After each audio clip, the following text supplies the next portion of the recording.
Anything about their COVID status, their vaccination status? Is there anything that would... Every one of them that I've spoken to has been vaccinated. And I make a point of asking that at the point of arrangement. And because the government was so heavy-handed about insisting we were all vaccinated and kind of insinuated you were a danger if you weren't, these people are all very forthcoming. So I asked them their loved ones' vaccines, and they'll say the same thing, especially with the youngsters where I suspect it is a vaccine death. They're all vaccinated. Yep. Yeah, 100%. And the family know, John. They're not silly, they know. Some of them are coming in really angry. Where did they go with that? Because the coroners won't listen, they won't entertain it. The police, I've been to the police station and Thames Valley Police on April the 28th of last year. I went with Mark Sexton, and the incident number was 1068, Thames Valley, Milton Keynes. Yes. And I asked to speak to someone in relation, I said I was an undertaker, I run a local funeral home. I said I've got real concerns over a number of deaths that I'm seeing. I really need to speak to someone to voice those concerns. They wouldn't even speak to me. They wouldn't even see me. This is incredible. You are a gatekeeper of the safety of the entire British public. You'd think so, wouldn't you? You know, if it somehow gets past the police.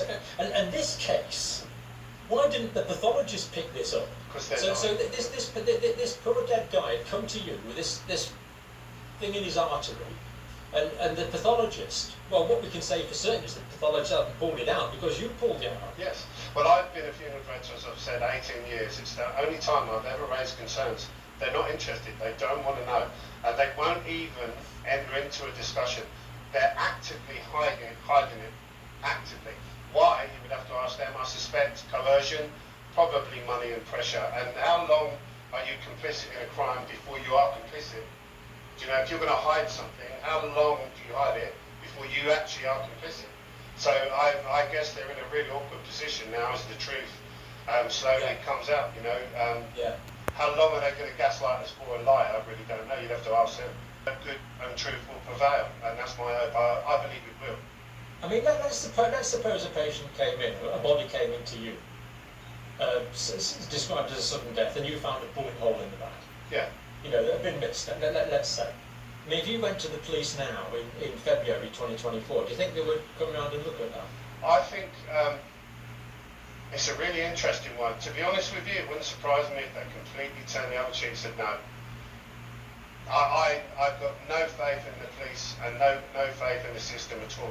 You know, and there's talk now of the cremation paperwork being disbanded as well now. That was brought in after the Harold Shipman GP case where he was killing people.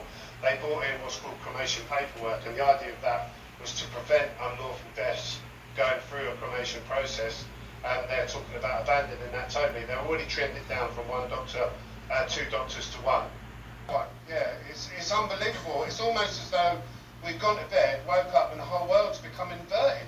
Yeah. You know. So yeah, I won't stop shouting. They can come and get me whenever they want, but I won't stop telling the truth, John. Yes, I had a hospice nurse reach out to me in July.